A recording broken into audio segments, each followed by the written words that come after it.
Hello there, Second Life resident. Today I'm going to explain to you how hover height actually works. You probably used it before. You can access it either from the Firestorm Quick Preferences, or alternatively, directly by right-clicking your avatar, selecting Appearance, then Hover Height. There's a big problem when using hover height. When you sit on a furniture, you will notice that you are often not properly seated on it. The reason is that the hover height setting will apply to your avatar and move it up or down in any circumstances. So when I sit on this sofa, you can see I'm basically floating in the air, which is probably not what you want. This is why the hover height should always be at 0. The only case where you could potentially use it would be to temporarily fix a pose when sitting somewhere where you cannot adjust your pose properly. Otherwise, just keep it at 0 and there should not be any issue when sitting.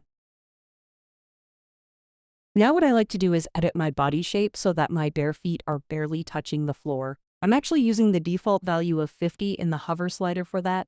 For most shoes, it's a good value to start with. You can, however, depending on your body and what you want to achieve, use the hover slider of your body shape, almost like you would use the hover height slider. However, keep in mind that they are very different. Visually, the result may seem to be the same. However, as we just saw, the hover height is applied even when sitting. This is because the scripts used to sit cannot detect the hover height, but they can detect your body hover. As you can see, even with a body hover making me float on the air, I'm still able to sit properly on a sofa. This is basically why utilizing hover height is kinda bad, but utilizing your body hover is way better. When adjusting your body hover, or as we're about to do, making shoe base, you need to be careful of the object you're editing onto.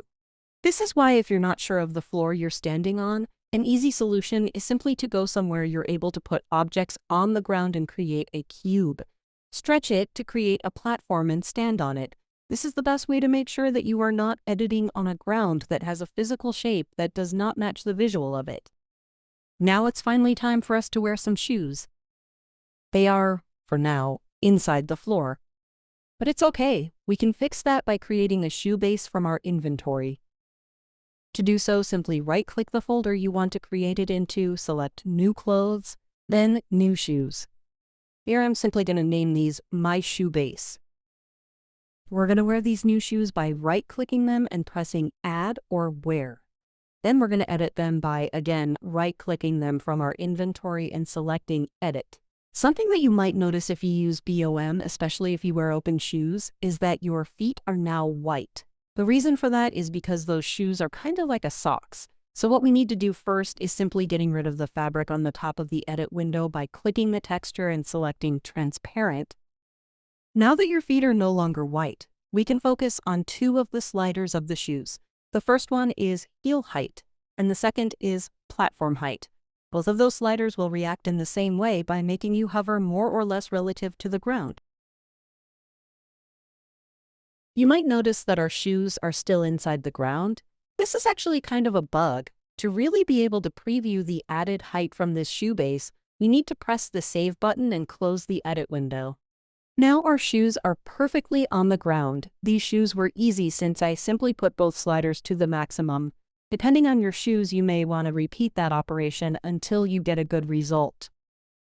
To finish, we can now sit on a sofa. You'll notice the animation position is correct, and we're not floating above the sofa. Wearing your shoes with the proper shoe base is the best way for you to never be bothered with hover height ever again. By the way, if you see shoe base already made by the creator of the shoes, they are not always good due to different bodies and different setup. But as you saw, creating your own shoe base is really easy. Once you get used to it, you'll be able to do that in a few minutes and get a very good result. That's it for this tutorial. If it was useful to you, don't hesitate to drop me a message in World. Take care of yourself and see you around.